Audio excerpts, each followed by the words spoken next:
সঙ্গে ধোঁকাদারি সেটা হচ্ছে এই কেন্দ্র বাড়িয়ে চলেছে এক্সাইজ ডিউটি, তার সঙ্গে তালে তাল মিলে রাজ্য বাড়িয়ে চলেছে ভ্যাটের রোজগার রাজ্যের, এক্সাইজ ডিউটি রোজগার কেন্দ্রের। কেন্দ্র তার সঙ্গে সঙ্গে শেষ সারচার্জ আদায় করছে টাকা। গত 8 বছরে ভারতবর্ষের সরকার 26.5 লাখ কোটি টাকা, আবার বলি 26.5 লাখ কোটি টাকা এক্সাইজ ডিউটি থেকে রোজগার করেছে। যদি 100 টাকা রোজগার হয় 1 লিটার তেল বিক্রি করে, তার 63% ভাগ পায় কেন্দ্র, 37% ভাগ পায় পশ্চিমবঙ্গ রাজ্য। ভারতবর্ষের সব রাজ্য তেলের দাম কমিয়েছে, পশ্চিমবঙ্গ ব্যতিক্রম। পশ্চিমবঙ্গে কি বলা হয়, আমরা লক্ষ্মীর ভাণ্ডার দিচ্ছি তাই তেলের দাম কমানো যাবে না। কিন্তু এখানে যেটা হচ্ছে সেটা হচ্ছে এই যে আপনি আমার পকেট মারছেন 500 টাকা, আমাকে দিচ্ছেন 50 টাকা। এই উপকার না করলেও তো হয়। সারা বাজারে আগুন। আপনি দুটো লেবু কিনে, রমজানের মাস মানুষ একটু লেবু খায়, শরবত খায়, আপনি জান একটা লেবুর দাম দেখুন। রমজানের মাসে ফল মানুষ খেতে চায়, ইফতারের সময় ফলের বাজারে আগুন, যাওয়া যাচ্ছে না। সারা পশ্চিমবঙ্গে প্রত্যেকটা আমাদের নিত্য প্রয়োজনীয় জিনিস, কাঁচা লঙ্কা থেকে আরম্ভ করে, লেবু থেকে আরম্ভ করে, আলু, পটল, পেঁয়াজ, যা আপনি কিনতে যাবেন আগুন দর, আকাশ ছোঁয়া দর। সরকারটা কিসের জন্য, আমি প্রশ্ন এখানটাই। এখানে যারা মুনাফাখোর, যারা এখানটায় মজুদদার, তারা এই মার্কেট কন্ট্রোল করছে। মজুদদাররা মাল স্টক করে সংকট আরও বাড়াচ্ছে। যত সংকট বাড়ছে তত চাহিদা বাড়ছে, চাহিদা যত বাড়ছে সরবরাহ তত নেই। চাহিদার সঙ্গে সরবরাহের এই যে মিসম্যাচ, এই যে চাহিদা সরবরাহের মধ্যে যে অসামঞ্জস্যতা, সেইটাকে হাতিয়ার করে মুনাফাখোররা এইখানটায় মানুষের কাছে গলা কাটা দাম নিচ্ছে। মানুষ নিরুপায়, বাজারে যেতে হয়, তাই বাজার থেকে যা দামই পায় তাকে তো খেতে হবে। তাই আমাদের ঘরের রান্নাঘরগুলোতে আজ 144 ধারা চালু হয়ে গেছে। বাড়ির মা বোনরা বলছে বেশি পাওয়া যাবে না, কোথাও নাইট কারফিউ, কোথাও ডে কারফিউ, কোথাও 144 ধারা রান্নাঘরে চালু করে দিচ্ছে আমাদের ঘরের মা বোনেরা।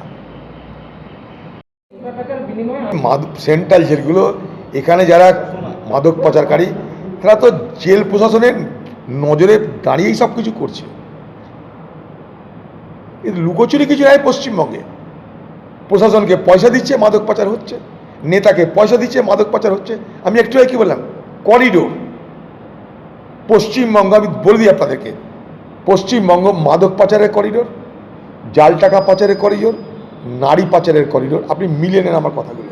আমি বিরোধী দল বলে বলছি না কথা। মাদক পাচার, জাল টাকা পাচার, নারী পাচারের করিডোর হচ্ছে পশ্চিমবঙ্গ, একদম করিডোর। ভারতবর্ষের যে কোনো বেশ্যালয়ে যান, 30 থেকে 40% সেখানকার বাসিন্দা বাংলায় কথা বলে। এটা হচ্ছে পশ্চিমবঙ্গের নিষ্ঠুর বাস্তব সত্য কথা। হয়তো বলে আমি বিরোধী দল বলে বলছি না, সার্ভে বলছে কথা, সার্ভে বলছে কথা। অভাব, দারিদ্রতা পশ্চিমবঙ্গে যে জায়গায় পৌঁছেছে আপনারা দেখতে পাচ্ছেন। কন্যাশ্রীর কথা বলা হচ্ছে, এসি তাসি অনেক শ্রীর কথা বলা হচ্ছে। পশ্চিমবঙ্গে সারা ভারতবর্ষে নাবালিকাদের বেশি বিয়ে হচ্ছে, যান খোঁজ নিয়ে দেখুন। কেন? সরকারের ব্যর্থতা নয়। অশিক্ষিতের হার বাড়ছে, কেন? সরকারের ব্যর্থতা নয়। মানুষের অভাব বাড়ছে, অভাবের জন্য মোকাবেলা করতে পারছে না, ঘরের নাবালিকাদের জোর করে বিয়ে দিয়ে দিচ্ছে। এক বড় অংশ নাবালিকা বিয়ে হওয়ার পর স্থান হচ্ছে বেশ্যালয়ে। সার্ভে বলছে কথা। কোথায় আছেন আপনারা? কোথায় আছেন বাংলার মানুষ? যা হচ্ছে সব নাটক হচ্ছে, ভেতর সব খোকলা হয়ে গেছে, ভেতর সব খোকলা পশ্চিমবঙ্গের। সরকার মানে নিতে পারবে না, সরকার বাজার নিয়ন্ত্রণ করতে পারবে না, সরকার খুন কমাতে পারবে না, সরকার ধর্ষণ কমাতে পারবে না। তাহলে সরকারটা কেন? সরকারটা কিসের? সরকারটা কি জন্য? শুধু ভোট আসবে আর ভোট নেওয়ার জন্য সরকার?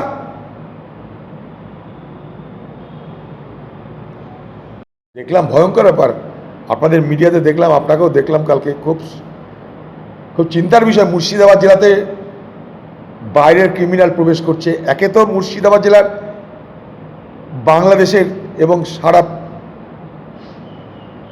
এলাকার, মানে আমি এই রিজনে বলছি, গোল্ডেন ট্রায়াঙ্গেল বা গোল্ডেন ক্রিসেন্ট বলে যাকে আমরা চিনি, গোল্ডেন ট্রায়াঙ্গেল, যেখানটায় সব থেকে বেশি মাদকের কারবার হয়, আফগানিস্তান পাকিস্তান এই বিস্তীর্ণ এলাকা জুড়ে সব থেকে বেশি যেখানে মাদকের কারবার হয়,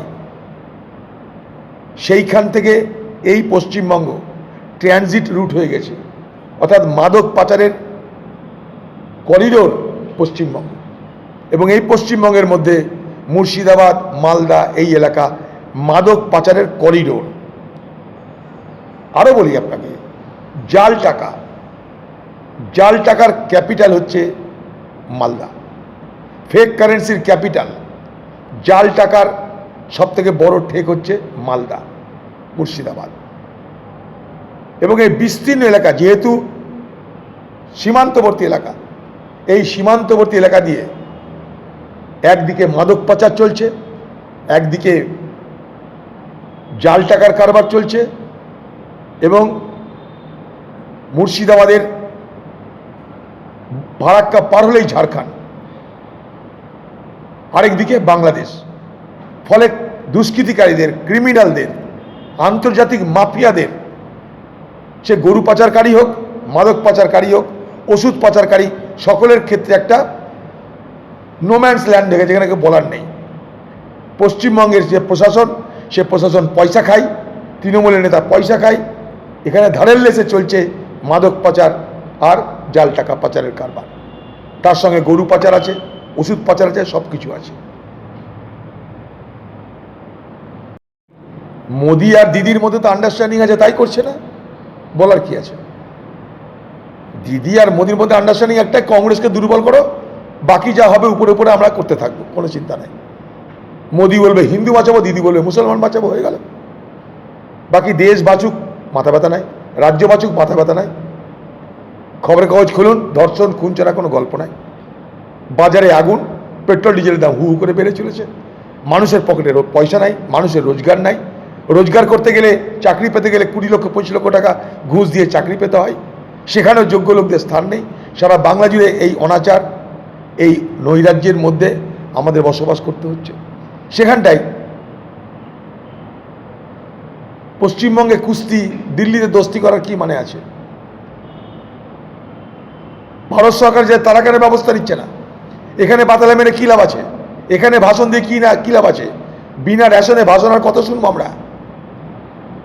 অমিত শাহ নিজে বলছে যে পশ্চিমবঙ্গে আইন নাই, তা তুমি ব্যবস্থা করো, দেশ তো তোমাদের, এখানে আমাদের বাতালা দিয়ে লাভ কি? আমরা হাততাসের বিরুদ্ধে, আমরা হাঁসখালির বিরুদ্ধে। এগুলো সব সিমটম, একটা রোগের সিমটম হাতরাস আর হাঁসখালি। একইভাবে একটা মুদ্রার দুটো পিঠ, মোদি আর দিদি। তাই এখানটায় কোর্টে যেতে হয় বিচারের জন্য। ভারত সরকার না কিছু বলে, রাজ্য সরকার না কিছু বলে, সমস্ত আন্ডারস্ট্যান্ডিংয়ে চলছে মোদি আর দিদি। স্পিকার কথা না তার পার্টি শোনে, না বিধানসভা শোনে, না রাজ্যপাল শোনে, কেউ শোনে না। এসব স্পিকারের লোকদন্তহীন একটা স্পিকার। রাজ্যপাল দীর্ঘদিন ধরে আমাদের জ্ঞান বিতরণ করছেন, নানা রকম বড় বড় জ্ঞান দিচ্ছেন, কি করা উচিত কি করা উচিত তা সবই বলছেন। তাই আমাদের এখান থেকে বেরিয়ে আসতে কি করতে হবে? শুধু জ্ঞান দিলে হবে না। রাজ্যপালের কাছে জানতে চাইছি, এই যে পরিস্থিতি, এখান থেকে বেরিয়ে আসার জন্য কি ব্যবস্থা আছে? আমি রাজনৈতিক ব্যবস্থার কথা বলছি না, প্রশাসনিক ব্যবস্থা। পশ্চিমবঙ্গের রাজ্যপাল সে তো কোনো রাজনৈতিক ব্যক্তিত্ব নয়, সেটা প্রশাসনিক ব্যক্তি, সাংবিধানিক ব্যক্তি, একটা সাংবিধানিক পদ। যখন আপনি বুঝতে পারছেন সংবিধানের সংকট, যখন দেখতে পাচ্ছেন এখানে কিছু হচ্ছে না, বাবা সাহেব আম্বেদকরকে সামনে রেখে আপনাকে বলতে হচ্ছে, তখন সাংবিধানিক পদের একজন ব্যক্তিত্ব হয়ে আপনি ভারতবর্ষের সরকারকে পশ্চিমবঙ্গে কি করার জন্য পরামর্শ দিচ্ছেন আমরা জানতে চাই। অনেক জ্ঞান আপনার শুনেছি, আপনি বলুন যে আপনি পশ্চিমবঙ্গকে লাইনে আনার জন্য, অর্থাৎ সিধা করার জন্য, যা হচ্ছে তার থেকে বাংলাকে উদ্ধার করার জন্য আপনি প্রশাসনিক কর্তা হিসাবে, আমি সেভাবে বলছি সাংবিধানিক কর্তা হিসাবে আপনি কি পরামর্শ দিচ্ছেন কেন্দ্রীয় সরকারকে? কারণ যা হাতরাস তাই হাঁসখালি। আমি আগেও বলেছি, আজও বলছি, সব কিছু ঘটনা হওয়ার আগেও আমি বলেছিলাম হাতরাস থেকে হাঁসখালি। এই ঘটনার এই নৃশংসতা, এই মধ্যযুগীয় বর্বরতা চলছে। একই মুদ্রার দুটো পিঠ, মোদি আর দিদি। মোদি রক্ষা করে হাতরাসকে, দিদি রক্ষা করে হাঁসখালিকে। পার্টি দুটো আলাদা, রং দুটো আলাদা, একটা গেরুয়া রং, একটা নীল রং, কিন্তু ব্যক্তিত্বের চরিত্রে, ব্যক্তিত্বের ভাবনা কোনো ফারাক নেই। তাই হাতরাস রক্ষা করে মোদি, হাঁসখালি রক্ষা করে দিদি।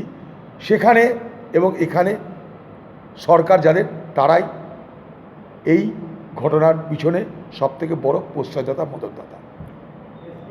ছিল না কিছু, বাম সরকারকে ক্ষমতাচ্যুত করতে হবে। বাম সরকার ক্ষমতাচ্যুত, আর কোনো উদ্দেশ্য নাই। এবার কি উদ্দেশ্য? প্রতিযোগিতা। কিসের প্রতিযোগিতা? কে কার থেকে কত তাড়াতাড়ি বড়লোক হবে, কে কার থেকে কত তাড়াতাড়ি বড়লোক হবে। কারণ যা আছে মেরে খাবার সুবর্ণ সুযোগ, এ সুযোগ হারালে আর এই সুযোগ পাওয়া যাবে না।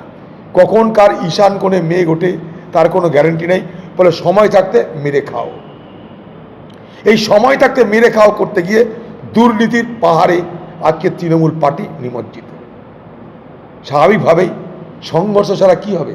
এখানে তো প্রেমালাপ হবে না, এখানে তো কবিগান হবে না, এখানে তো আনন্দের মিলনের বাণী বইবে না। এখানে অন্তর্দ্বন্দ্ব হবে, খুন হবে, রক্তপাত হবে। ক্ষমতা দখলের এই কুৎসিত লড়াই বাংলার মানুষকে দেখতে হবে। বলগাহীন, নিয়ন্ত্রণহীন ক্ষমতার এটা হচ্ছে একটা অভিশাপ।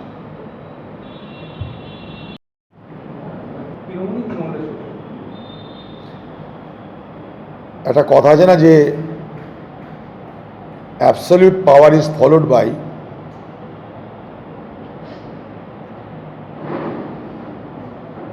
Absolute corruption.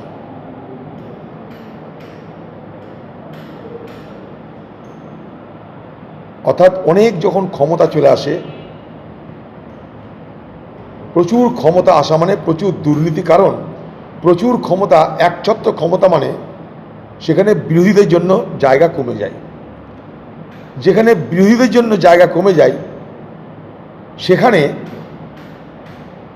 শুরু হয়ে যায় এখন একতন্ত্র, শুরু হয়ে যায় স্বৈরাচারী মানসিকতার প্রকাশ। পশ্চিমবঙ্গে তৃণমূল দলের সমস্যা এটাই, যেটাকে আমরা বলতে পারি প্রাচুর্যের সমস্যা, প্রবলেম ইন প্লেন্টি। প্রাচুর্যের সমস্যা এত বেশি পেয়ে গেছে যে তাকে এখন সমস্যার সম্মুখীন হতে হচ্ছে। এই দলটা তৈরি হয়েছিল, আমি দীর্ঘদিন ধরে বলেছি যে একটা দল, তার একটা রাজনৈতিক ভিত্তি থাকে, তার একটা আদর্শগত ভিত্তি থাকে। এই দলের কিছু নেই। এই দলের উত্থানের পিছনে সব থেকে বড় রাজনৈতিক ভিত্তি কী ছিল না, বাম সন্ত্রাসকে মোকাবেলা করে পশ্চিমবঙ্গ থেকে বাম সরকারকে উচ্ছেদ করতে হয়ে গেল। তাহলে একটা মাত্র এজেন্ডা নিয়ে দলটা তৈরি হয়েছিল, কি? বাম সরকারকে ক্ষমতাচ্যুত করতে হবে। এবার বাম সরকার ক্ষমতাচ্যুত হয়ে গেছে, ফলে তাদের কাছে আর কোনো দিশা নেই, আর কোনো এজেন্ডা নেই, আর কোনো লক্ষ্য নেই। ফলে লক্ষ্য ভ্রষ্ট হয়ে, লক্ষ্যহীন হয়ে, উদ্দেশ্যহীন হয়ে একটা শক্তি যখন চলতে আরম্ভ করে তখন সে তার নিয়ন্ত্রণ হারিয়ে ফেলে। একটা গাড়ি যখন জোরে চলছে, যদি সেখানে ব্রেক ফেল করে, কি করে সেই গাড়ি কোথাও না কোথাও ধাক্কা খায়। ঠিক একইভাবে তৃণমূল সরকারের আজকে ব্রেক ফেল করে গেছে, আর কোনো নিয়ন্ত্রণ নেই। যত ভূত প্রেত, চোর চোরটাক, ক্রিমিনাল, ধর্ষণকারী সব বোতল থেকে বেরিয়ে এসছে। সবাই তৃণমূল। দিদি সেদিনকে বলছিল না, বাবাও তৃণমূল, মাও তৃণমূল, কাকিমাও তৃণমূল, ছেলেও তৃণমূল, মেয়েও তৃণমূল। বাংলার মুখ্যমন্ত্রী বলছিল। অর্থাৎ সারা পশ্চিমবঙ্গের যত চোর, যত দুর্নীতিবাজ, যত ধাপ্পাবাজ, যত বাটপার, যত ধর্ষণকারী সব তৃণমূলে ঢুকে গেছে। এবার ভূতগুলো সব বোতল থেকে বার হয়ে গেছে। দিদি তাদেরকে বলেছে, আমি আছি, তোমরা যা খুশি তাই করো, খালি আমাকে ভোটে জিতিয়ে আনতে হবে। তারা ভোটে জিতিয়ে আনছে। এইবার দিদির সমস্যা গেছে কি, যেগুলো বার হয়ে গেছে বোতল থেকে, সেগুলোকে আর বোতলের মধ্যে ঢোকাতে পারছে না।